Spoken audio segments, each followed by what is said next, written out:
This is part 2, motherfucker.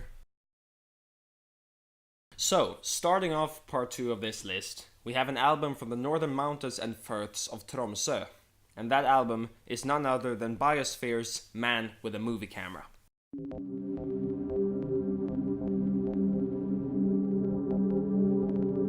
So, originally this was made as a soundtrack to a mute film from 1929 called just that, Man with a Movie Camera.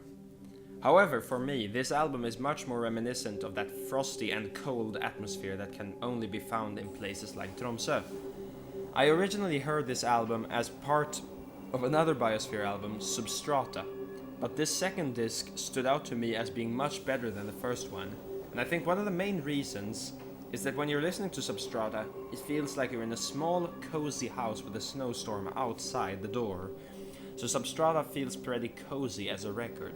Man with a Movie Camera, on the other hand, feels like the kind of music you would hear being out in that snowstorm. It's cold, dark, and atmospheric, and tunes like Ballerina are just wonderful. I always imagine Ballerina being about hallucinations seen by the person lost in the snowstorm.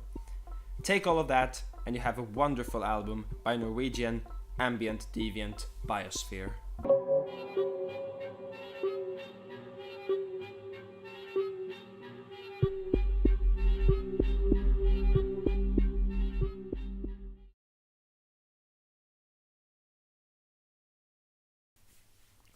And here we go with what is probably one of the more odd albums to put on this kind of list.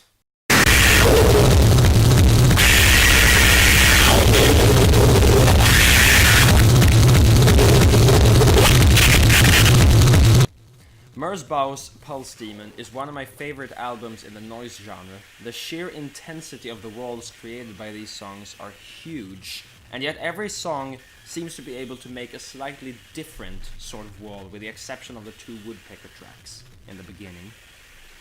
The beauty with harsh noise is that once you get used to it, it feels more like listening to ambient music, and this album is no exception, because for how over-intense this album really is, it doesn't feel as intense as even the softer death metal albums. This of course varies from person to person, and I think someone who has grown up listening to only radio-friendly music would surely get a headache from diving headfirst into this album. But if you're willing to give it a chance and some time, you have an absolute gem here. I don't have much to talk about when it comes to the different songs on this album, because they are more like a part of the bigger experience, but this album can basically be split into several parts. We have the first part, consisting of the first 4 tunes, which is followed by the second part, consisting of Ultramarine Blues. The third part is the song Tokyo Times 10, while the longest part is the almost 25-minute long Worms Plastic Earthbound. The final track seems more like a bonus if you've managed to sit through the entire thing. I would recommend you to take note of these different parts if you're gonna listen to this album, because they sound a bit different. Chances are that you may enjoy this album even more that way.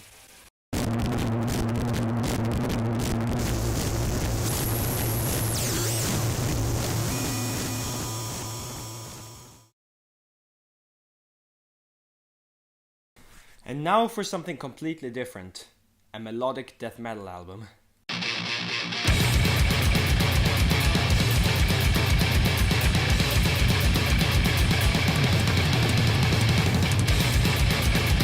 Come Clarity by In Flames is an album that has been with me for quite a while, mostly as a result of it being what my friends listened to back in early school. It's just in the recent years that I have realized that this actually is an amazing album.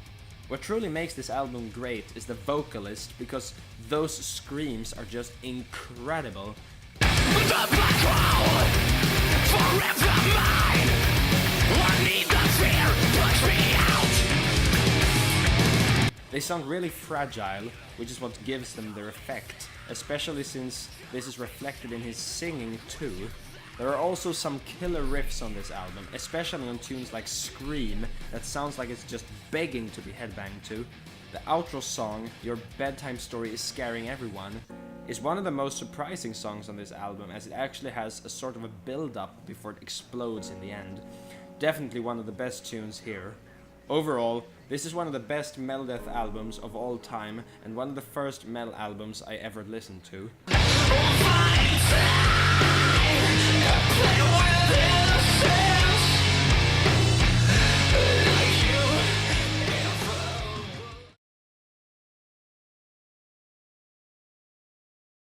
This is the second album to be featured on this list by my favorite band, Swans.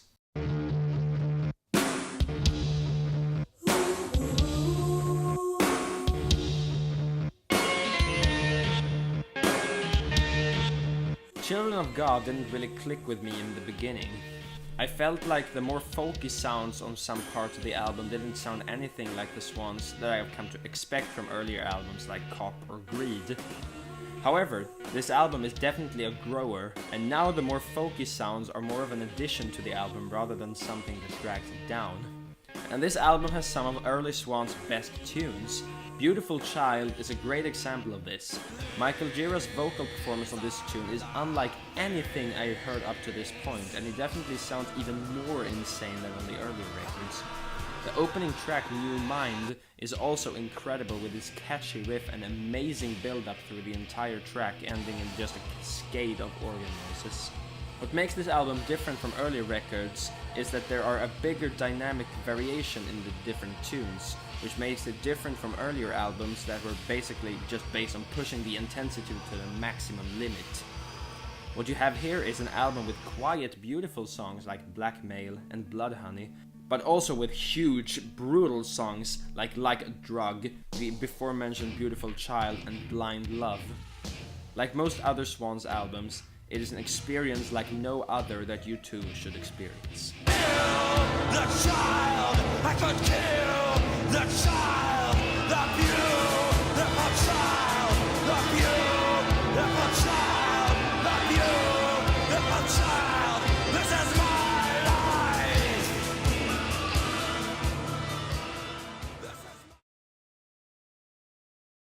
And here we go with my favorite Merzbow release.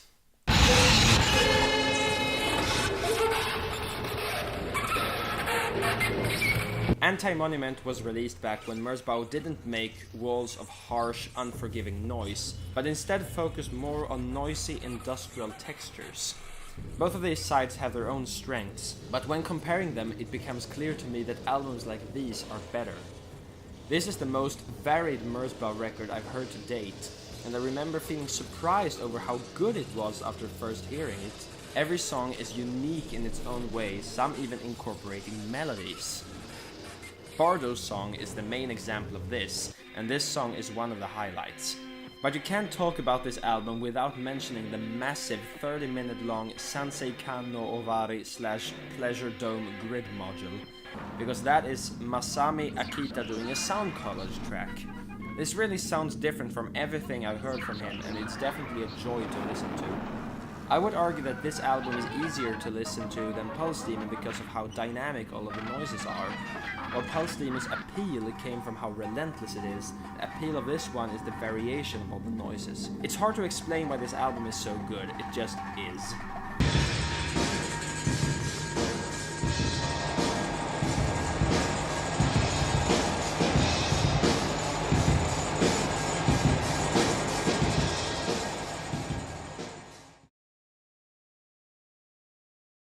Man, this will be fun talking about.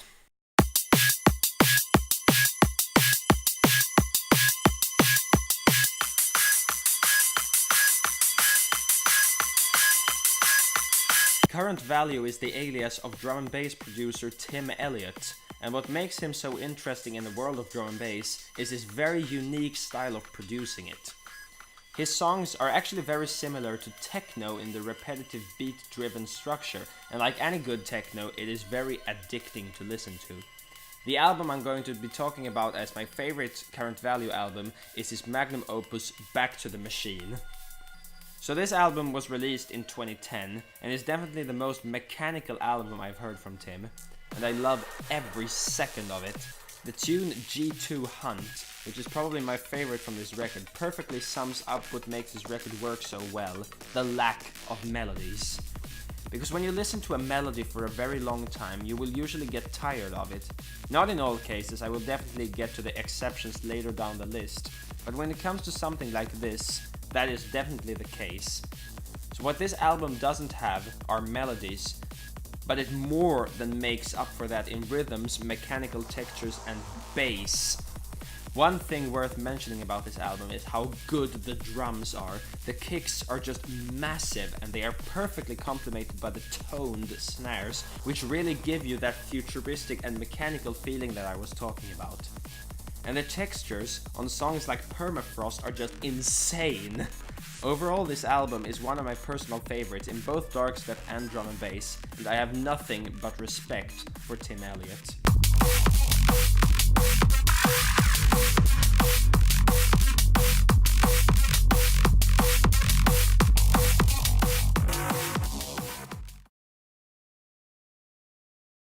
And from the mechanical music we just listened to, we get to another electronic album, but this one elicits the exact opposite feeling.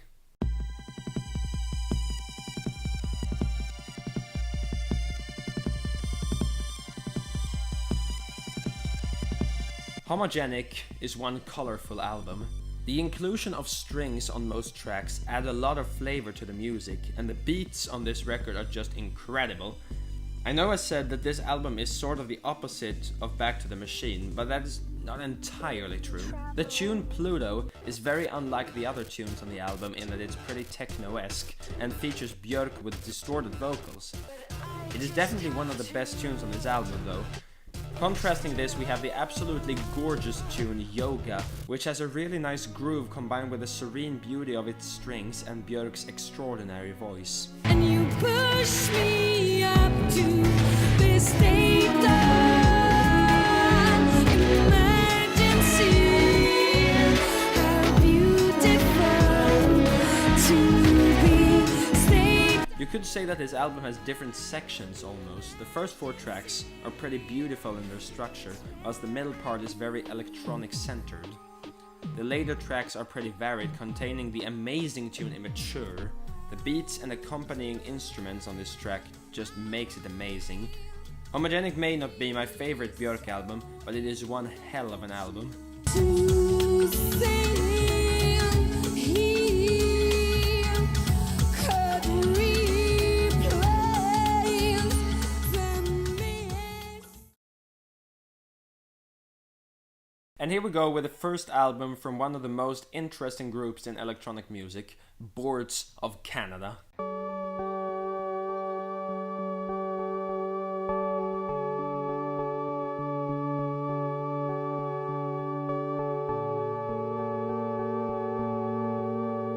Geogaddy is the second full-length album of Boards of Canada, and it features some of their most interesting work. Overall, this record feels like a summer evening, beautiful but filled with dark moments.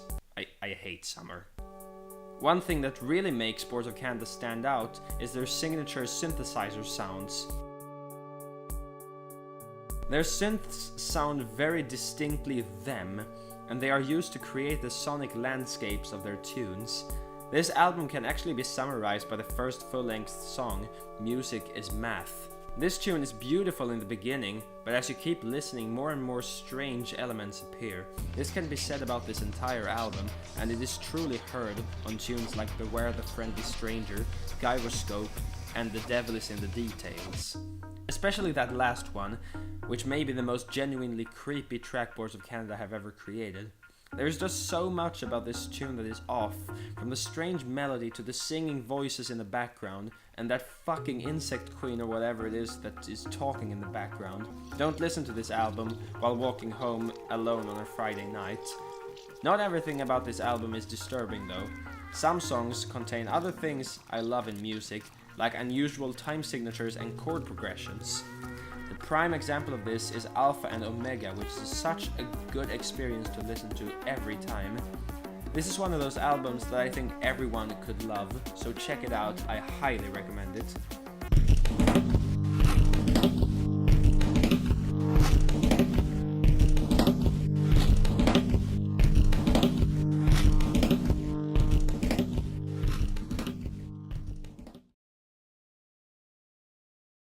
So now we get to the first proper hip-hop album on this list, and the identity of this album is Black on Both Sides by Mos Def.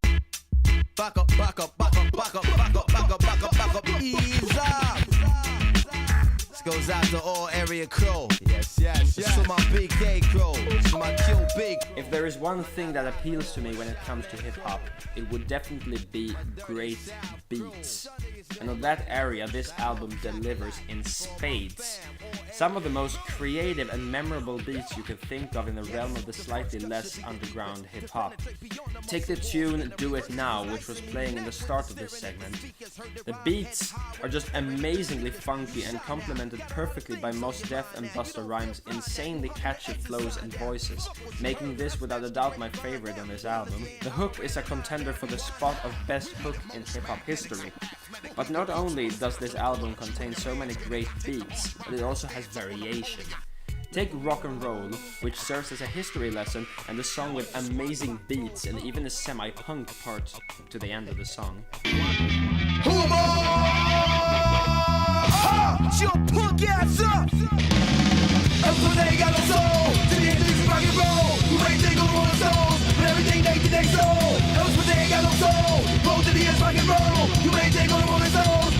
I'm not the type of person to go into deep analysis mode when it comes to lyrical content, but I'll say one thing about Mos Def. His flow is fucking sick. It's one of those rappers that you never get tired of listening to. Not as good as a certain other rapper that'll appear in the next part, but we'll get to that later. While waiting for that, you have an amazing hip-hop album to experience. Hey, hey. Ha, ha. Say what, say what? Ha, ha. Yo, sometimes I feel like I don't have a partner.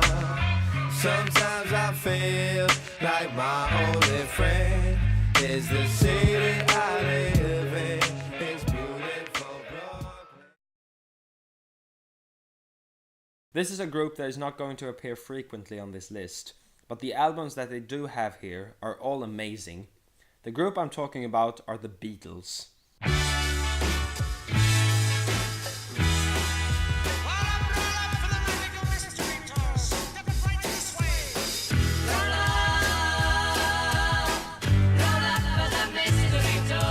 Magical Mystery Tour is actually a soundtrack for a movie, but I've never really treated it as one, because film soundtracks usually work best in the context of the movie, but the common theme for this list, and movie soundtracks, is that they work as good or even better without the movie. And that is definitely the case with this album. This contains a lot of things I like about music. For starters, the Beatles are exceptionally good songwriters. Every song here is well written and thought out, and I love them all with the exception of Baby You're a Rich Man. I also love the psychedelic sounds on songs like Flying, which is definitely a highlight on this album. I don't know what's the matter with me, but I've always loved small, well-made interlude tunes like that one. Other than that tune, you have an entire album filled with extremely memorable melodies and interesting chord progressions and ideas, and none of the tunes of this album reflect this better than the fantastic tune I Am the Walrus. The lyrics on this tune are just absurd, and I love the distortion of the singer's voice throughout the song, and the way that it sounds like a completely different mix halfway through. However, what always catches me about this album are a number of small details. The ending of I Am the Walrus, the trippy outro of Strawberry Fields Forever, the amazing refrain of Hello Goodbye. This really is one of the best Beatles albums, and I like it a lot more than Sgt. Pepper's Lonely Hearts Club Band. If you haven't listened to this yet, don't underestimate it, it's amazing.